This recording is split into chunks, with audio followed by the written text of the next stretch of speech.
pessoal, tudo bem? Sejam todos muito bem-vindos ao primeiro episódio do nosso podcast Soledade Pode Mais. Bom, o nosso podcast que vai tratar sobre vários assuntos da nossa queridíssima Soledade de Minas. E para começar, a gente vai contar com a ilustre presença do nosso pré-candidato a prefeito aqui na cidade, Emerson Ferreira Maciel. Muito bem-vindo, Emerson. Gabriel, é um prazer muito grande de estar aqui neste podcast, onde nós vamos poder discutir assuntos referentes à nossa cidade, nossas histórias, assuntos pertinentes ao crescimento da nossa cidade. A gente sabe que nossa cidade pode muito mais, então nós estamos aqui para fazer esse trabalho de conversar com as pessoas, para que a gente possa realmente fazer algo novo acontecer. Muito interessante isso, e a gente sabe, é realmente muito bom que todos entendam e todos saibam como tudo começou, né? Soledade, a gente vê as raízes da nossa cidade, é importante, e trazer isso para os dias atuais também é mais importante ainda. Bom, como é que foi todo o começo de Soledade? A gente sabe que Soledade teve várias denominações, já passou por vários nomes. Como é que foi esse começo de Soledade? Na verdade, Soledade, conforme outros municípios, de todo o Brasil, de todo o mundo, cada cidade tem sua história peculiar. Em Soledade não é diferente. Soledade tem uma grande história, principalmente que nós vamos abordar na questão da ferrovia, mas lá nos primórdios, os desbravadores aí da nossa cidade, da nossa região, desde a época dos bandeirantes, que vieram e tudo.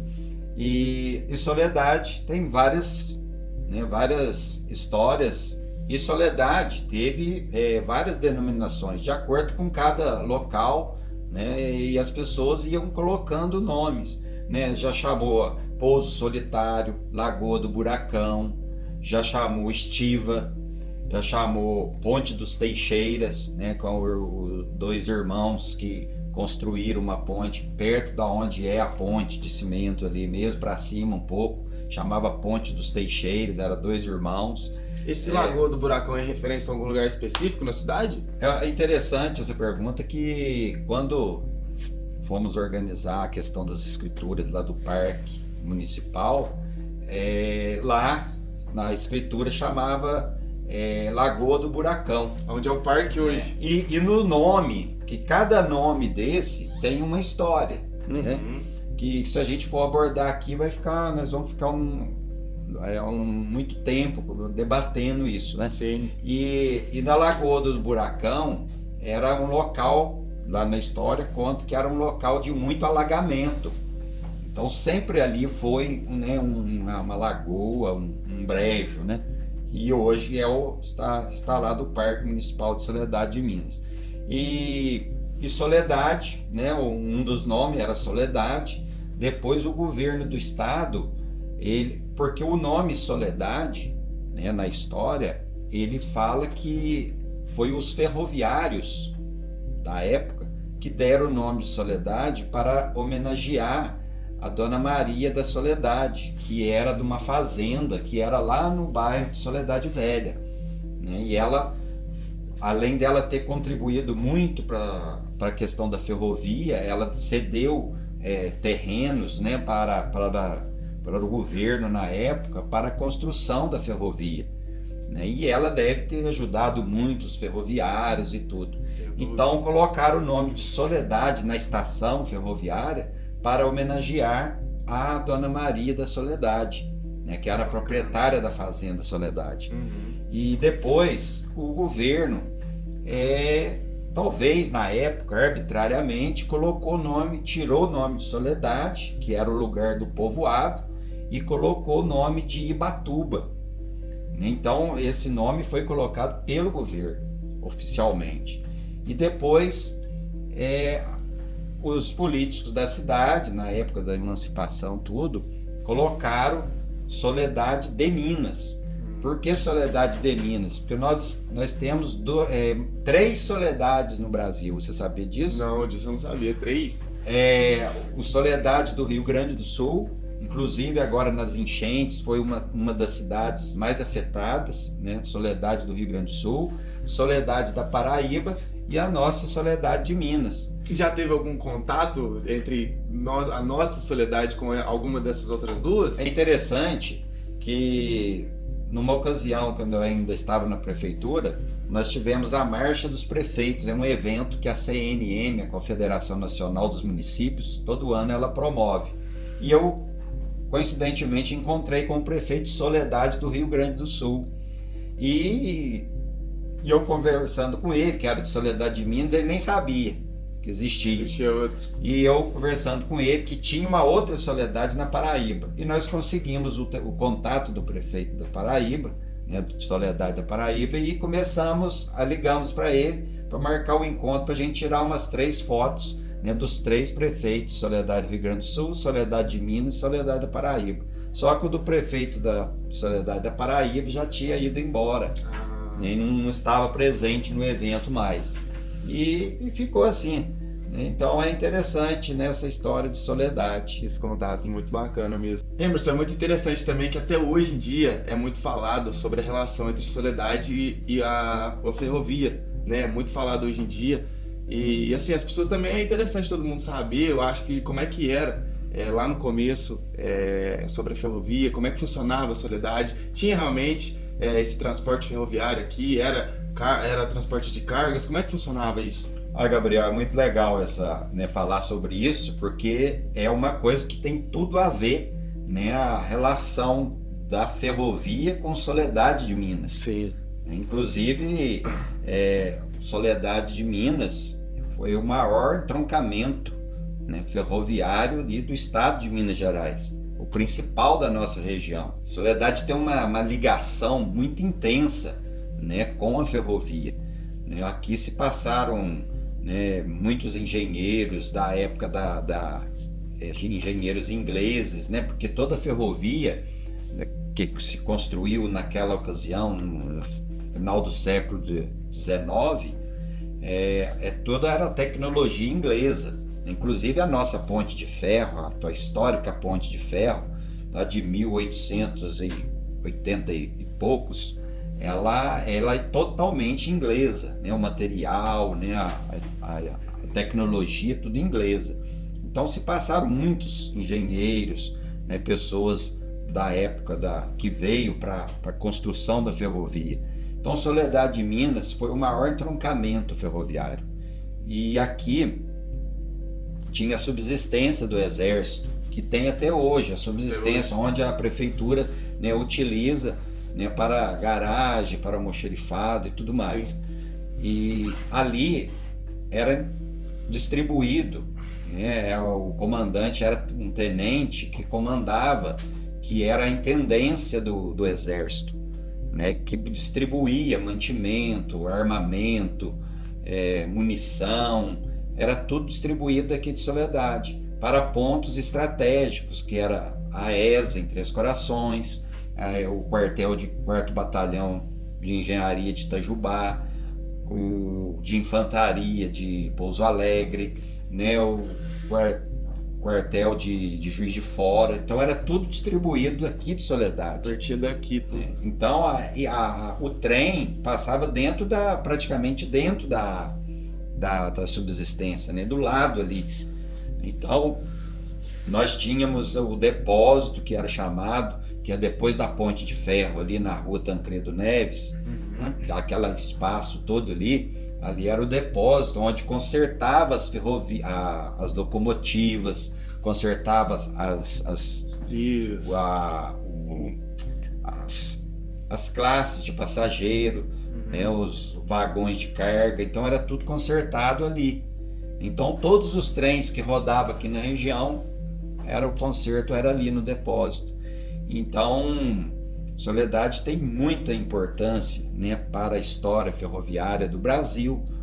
Então, para você ter uma ideia, Gabriel, né, mais as pessoas, os ferroviários mais antigos sabem disso, que está na história, a questão, quem inaugurou a estação ferroviária de Soledade de Minas foi Dom Pedro. Dom Pedro II. Quando vieram ele veio inaugurar, né, o túnel que passa na Serra da Mantiqueira, do Coronel Fulgêncio, o nome do túnel, né, onde foi palco da Revolução de 32, né, foi ali Na Passa Quatro. na boca do túnel ali, né? Inclusive Soledade, quando a turma de Minas Gerais prendia alguém de São Paulo, que foi a Revolução, Sim. os presos trazia para cá, inclusive lá na Subsistência, até um ponto turístico, né, que pode ser incrementado ali. Lá tem a cadeia que eram, né, que prendia esses presos que pegavam do estado de São Paulo, traziam para cá. Então tem toda essa história, né? E o Dom Pedro, quando ele veio inaugurar o túnel de Passa Quatro, ali da Serra da Mantiqueira, a ferrovia já estava pronta. E ele veio até Soledade de Minas para inaugurar a estação, que seria uma das mais importantes do estado de Minas Gerais, ou talvez a mais importante. A referência, né? Então aqui tinha vários ramais, né, para Itajubá, para Três Corações, para o lado de Juiz de Fora, e para Cruzeiro, São Paulo, que lá interligava com as capitais, né, ia para o Rio de Janeiro, ia para São Paulo. Então, quando você fala de ferrovia, é muito importante, né, a nossa história, o nosso povo, né, hoje, depois, os últimos trens passaram no início da década de 90, os trens de carga, né, e acabou. E então a autoestima da população de Soledade, ela ficou baixa. Imagina. Porque aquilo que movimentava a economia do município, gerava emprego, Fonte de renda para muita gente. Muita gente dependia da rede ferroviária. Aí do nada acabar, né? Então é igual uma cidade que tem uma grande empresa e que fecha aquela empresa. Então o desemprego aumenta, o comércio vai mal. Então, qual foi o motivo na época de ter acontecido isso? Infelizmente acaba sendo uma política do próprio governo federal, né? Que ao invés de aumentar as ferrovias, no Brasil foi um inverso, diferentemente de países desenvolvidos, que criam mais ferrovias, porque é um meio de transporte mais barato. Entendi. Né? Mas não lota as rodovias com caminhões, não polui tanto o ar, fica só, né, uma, duas locomotivas, puxa referente a 100 caminhões, por exemplo. Entendi. Então, aí o que aconteceu? A autoestima da população ficou baixa na época. Aí, por volta do ano de 2000, ou exatamente no ano de 2000, inaugura-se um trem turístico. Então, aquilo que se acabou, ele volta aos trilhos novamente. Inclusive, foi muito emocionante quando veio fazer um teste com a locomotiva lá na época, que eles deram uma reformada nos trilhos, na linha, né, que vem de São Lourenço para cá, que são 10 quilômetros de linha. Quando eles vieram fazer o teste com a locomotiva, aí as pessoas do nosso município ficou sabendo que eles iam vir. Então, vários ferroviários, porque lá no ano de 2000 ainda tinha muito ferroviário vivos ainda, né, que agora diminuiu muito o número de ferroviários, né, de aposentados da antiga rede ferroviária. E alguns deles foram. Eu me recordo muito bem do seu Zé Saúde, né, que era um ferroviário. Recordo muito bem do seu Durval. O seu Durval, eu lembro direitinho que o seu Durval escorria lágrima nos olhos dele. O seu Durval trabalhava nos Correios, né, e ele ficou muito emocionado, né, de ver aquilo, né, que estava tudo abandonado, de repente ressurge lá da curva aquela locomotiva pitando que a gente tem até hoje. Sim, que realmente é bonito, né? E então teve toda essa emoção nessa época, mostrando, né, realmente a história que nós de Soledade temos com essa relação, como você falou, né, com a ferrovia.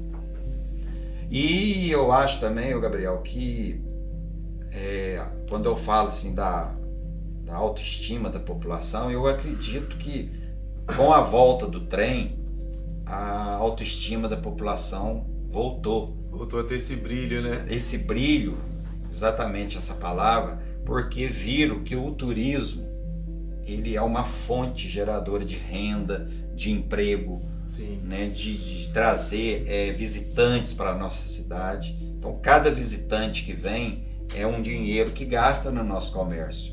Você pega hoje o trem turístico, né, já que nós estamos falando da história de Soledade, da ferrovia, é tão interessante que é uma coisa que acabou e que pode ter um futuro ainda mais promissor ainda. Hoje você vê o trem, vem com aí quase 600, 700 pessoas todos os finais de semana, né, por vez. Então se ele vem 2 vezes no sábado, hoje mesmo eu escutei o apito do trem, até durante a semana tem vindo. Terça-feira, ainda é férias ainda.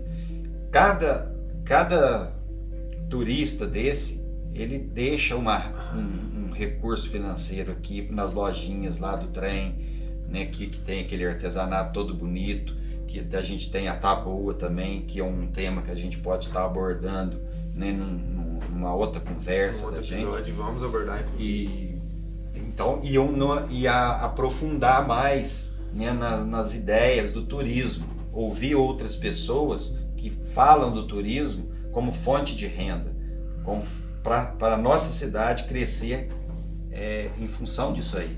Sim. Então eu acredito muito nisso e eu acho que a gente não vamos falar nisso agora, vamos abordar em outra ocasião. Sim, claro.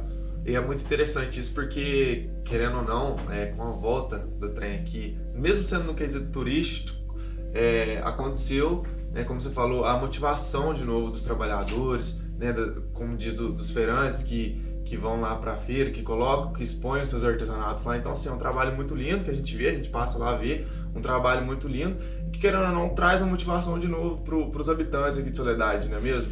Ô Gabriel, você imagina o país, o Brasil, ele tem 5.500 e poucos municípios. Esqueci o nome exato. 5.500 e pouco municípios. Quantas cidades dessas de 5.000 tem um trem? Nós somos muito privilegiados, né? Nós estamos dentro de 2 estâncias hidrominerais, né? Que é Caxambu e São Lourenço. Então o trem realmente trouxe, o trem é da nossa origem, da nossa história. Sim. Então o trem realmente trouxe isso que você falou. E a gente consegue aproveitar muito bem disso, né? Desse privilégio que a gente tem, como você falou. E a gente consegue se aproveitar muito bem disso hoje em dia, né, no turismo.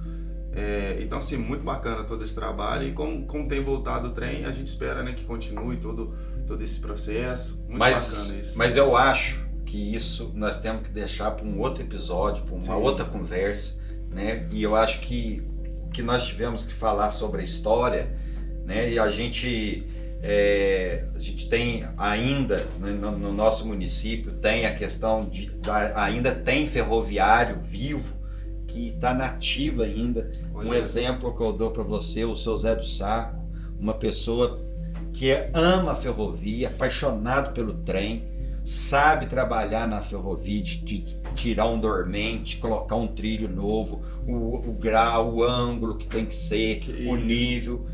O seu Zé do Saco está aí, ele é um braço direito da ABPF, que é a Associação Brasileira de Preservação Ferroviária. Inclusive, quem criou o Museu Ferroviário foi o Célio Luiz Ferreira, né, o Célio da Piscina. Inclusive, quando nós criamos o museu, né, a lei do museu, lá em final de 2020, nós sugerimos que colocasse o nome do Célio, porque foi aquela pessoa que realmente, né, dedicou uma parte da sua vida para adquirir aquelas peças e tudo. E merecia ser homenageado, né? E o Célio, ele é filho de ferroviário também. Bacana. Então é muito interessante, né, a nossa história. E outra coisa muito bacana também, em relação à questão da ferrovia, nós tínhamos aqui uma agência de filmes, né? Os filmes que passavam no cinema, de vários cinemas do Brasil todo, eles eram... A agência de filme fazia as edições dos filmes. Então, várias pessoas trabalharam nessa agência de filmes, que é pessoas que estão aí com saúde ainda. Alguns já faleceram, mas pessoas que, por exemplo, a Celina, tia da Elma, que é professora no Quintino Vieira, da Thelma, né, do Ricardo Rezende, o seu Higino Gama, também já falecido, trabalhou na agência de filmes. O seu Darcy Nascimento, que faleceu há pouco tempo agora, trabalhou também nessa agência de filmes. A Ilka, né, tia da Rosana, da Ronisa, ela também trabalhou muitos anos. A Ilka conta cada história da agência, né, de filmes importantes que fizeram a edição e tudo. Então, para você ver a importância que nós tivemos, né, em Soledade de Minas, né, no auge da ferrovia. Então tudo era concentrado aqui. Soledade chegou a ter mais movimento que próprio São Lourenço na ocasião, né, naquela época. Né? O Ivan Panice também, que está firme aí, trabalhou também nessa agência.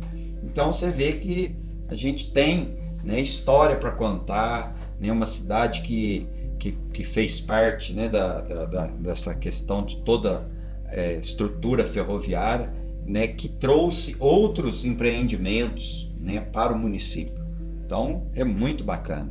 Isso é muito legal. Na Soledade a gente nem imagina que é tão rico assim de histórias, de experiências, né, que foram vivenciadas aqui. Por exemplo, Dom Pedro II, né, ter vindo aqui é um marco que na época deve ter sido tão marcante, se até hoje a gente fala disso, mas na época então deve ter sido um acontecimento histórico já na época, né? Não, com certeza.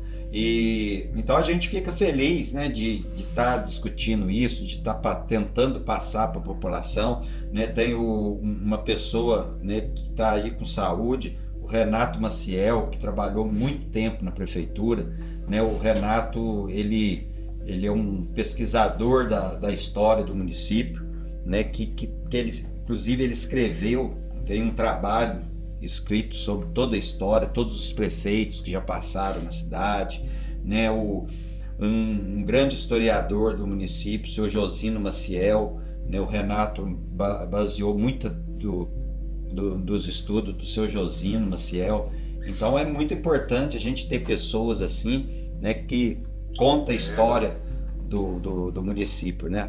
Que quando as pessoas conhecem a sua história, né, elas passam a ter mais amor na cidade, mais admiração, acredita no potencial da cidade. Sim. Né? E nós estamos aqui conversando porque realmente a gente acredita que nós podemos fazer uma cidade melhor, uma cidade que tem história e que tem potencial, né, de futuro. Que merece, né? Com certeza. Bom, Emerson, a gente vê, como você falou, Soledade tem um potencial muito grande, né? Eu, como jovem, assim, a gente não sabe dessas histórias e é interessante, né? A gente ter acesso a tudo isso, e eu agradeço demais, né, você estar participando aqui do nosso podcast, estar aqui junto com a gente, compartilhando suas experiências, né? É muito interessante isso pra gente e agrega muito também.